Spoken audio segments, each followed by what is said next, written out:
Arsenal Fan TV America. Welcome back. Welcome back to all the soccer fans, all the football fans around the world. Coming to you from where? Pacific Northwest, USA. You know it. Thank you very much for watching. And again, please don't forget to hit that subscribe button and the like and share might as well, again, if you like the episode. Listen, unfortunately, last game we played was against Liverpool. Last game we played at the United States before we go back to London so we can play Bayer Leverkusen. Yes, real test coming up for Arsenal. It's not an easy team. We're going to talk about that moment early, but let's just talk about, again, what happened in the Liverpool game. And before we even go to the Liverpool game, we're going to cover that, and we're going to cover Emile Smith-Rowe's departure, and we're going to also talk about some fresh names here are involved in the transfer window with your beloved Arsenal Football Club. So, we're going to unfortunately again start with the Liverpool game. Yes, it was a friendly, but let me just tell you, if you've been a fan for a year or two or three or four, or even just Mikel Arteta's time, 5 years, I don't know how much do you know about the rivalry that it is between Liverpool and Arsenal. If you want to know, I'm going to give you a little tip. It's called 1989. Watch that show. It's available on different social media platforms, and it's called 1989. Yes, when Arsenal went to Anfield, Liverpool, home ground, and snatched the Premier League title on the last day of the season, and the odds were none for Arsenal to win, and everyone was for Liverpool to win. So there's a lot of history here. This is just a smidge of history between the two big English clubs. So, when we lose to them, it's not a good thing. Especially when we lose to them knowing that repetitive mistakes will cause us the same result, right? Loss. You know for a fact that Zinchenko is not a good defender at all. Now, not just that. Now you play him against one of the best wingers in the Premier League. So, again, I just need an explanation for that. And of course, a lot of people want to just cover up for mistakes that, the managers do. We'll come up with so many different stories, but I'm going to put a stop on that and put them aside. It's so simple. You played Zinchenko before versus Salah. You don't have to be an experienced manager, new manager, or whatever.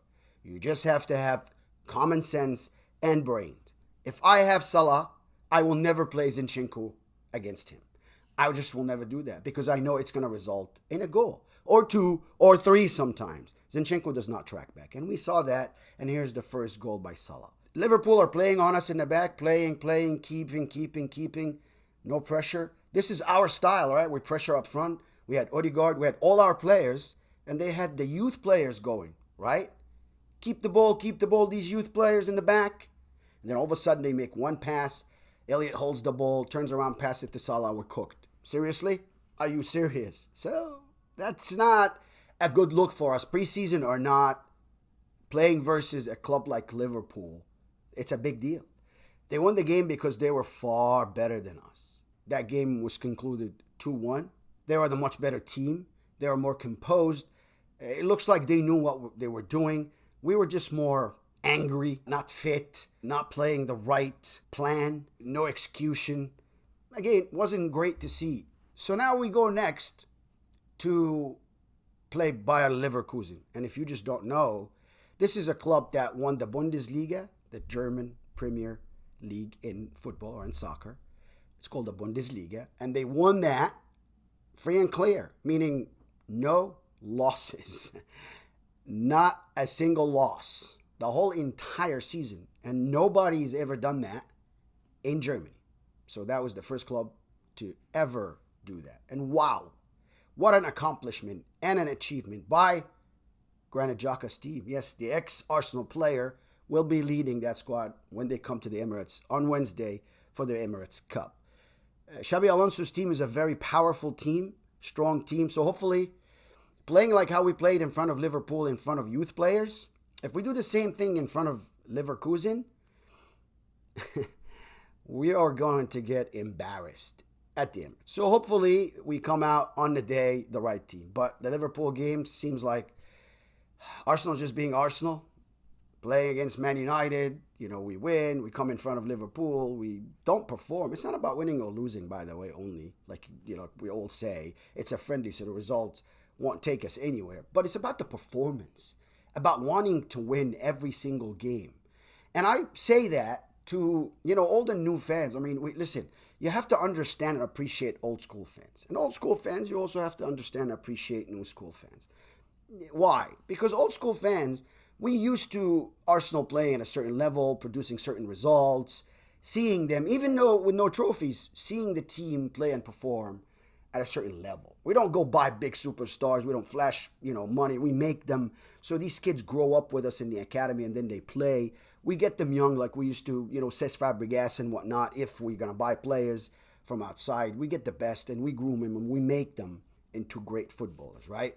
But nowadays, if you look at it, we're just going 60s and 70 million, and we want to split the cash 50 million, 100 million, Declan Rice and whatnot. And of course, these are the price tags for the ongoing. But again, I'd rather see an academy player. That's why it really, as an old school Arsenal fan, we're talking about the old schoolers here, affected me very negatively and made me very sad as a fan to see the departure of Emile Smith-Rowe.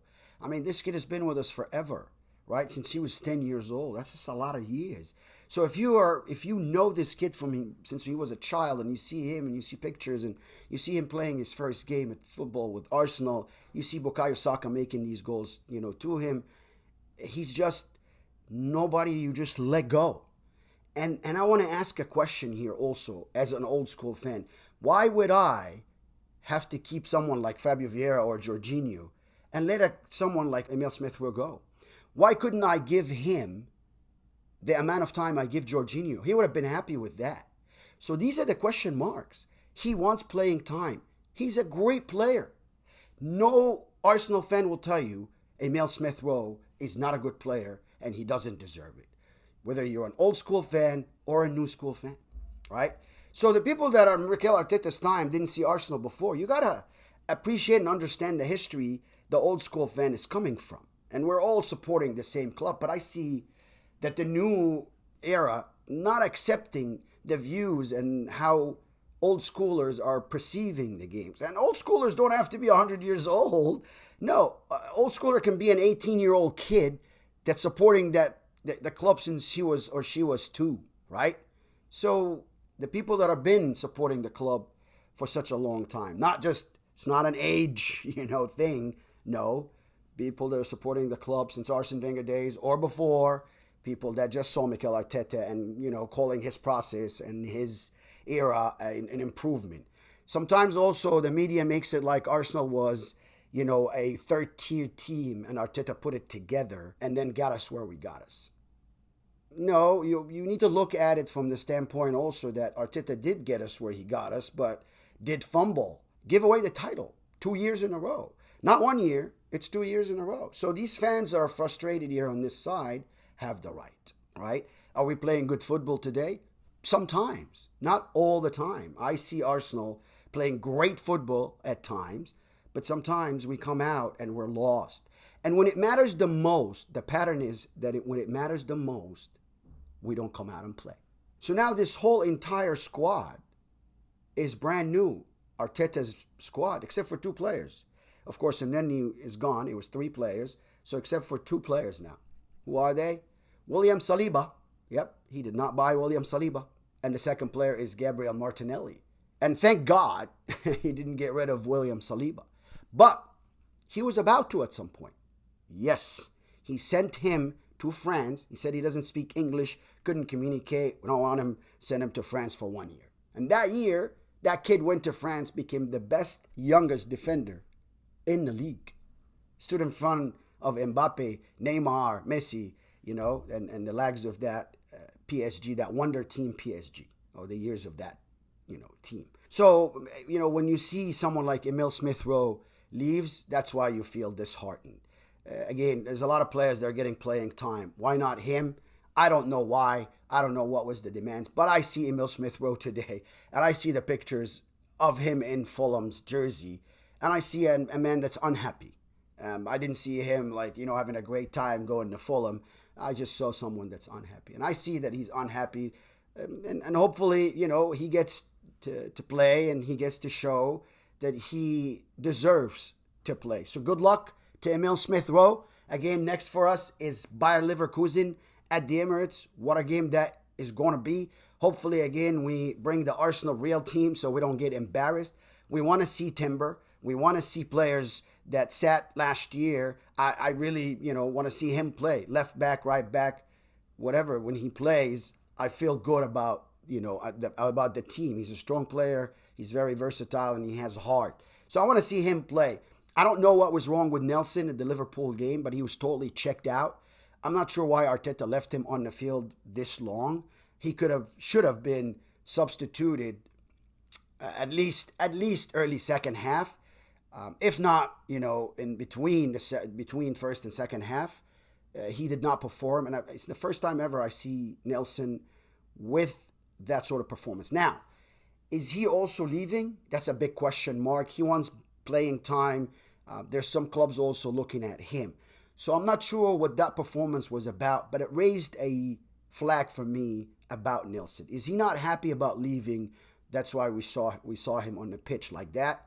The psychological aspect of the game that we don't know, we don't see, is humongous. And it affects these players. The mental toughness also. When you have rumors saying that you might leave the club and you don't know if you're going to stay, if you're going to go. Especially if it's your, boyhood club, the club that you spend years and years. And I don't see Nelson as a bad player at all. Again, I would rather a lot of other players depart Arsenal before Nelson does. And one more thing we're going to talk about, like I promised at the beginning of this episode, is Mikel Merino. 55 million is the neighborhood of the offer that his club currently want to let Arsenal have him. Now, a quick stat, this guy, his reaction to get the ball back after his team loses it is the best out there. Now, when we lose the ball, we need to get it right away. So I think he could be a great addition in our midfield. His stats speaks to him. 55 million isn't a good ongoing rate. He's a good player. If he comes in, hopefully he can make a difference for Arsenal. Because we need that person in midfield that whenever we lose the ball, he recovers it. So his ball recovery is second to none. He was the best last year in ball recovery. We saw him playing also for Spain International. He's a lethal player. So hopefully he comes our way and becomes an Arsenal player. Don't forget, August 31st is the deadline for this Premier League transfer window. Thank you very much for watching. Don't forget to subscribe, like, and share if you loved the episode. And we'll see you next episode. Thank you and have a great rest of your week. Bye now.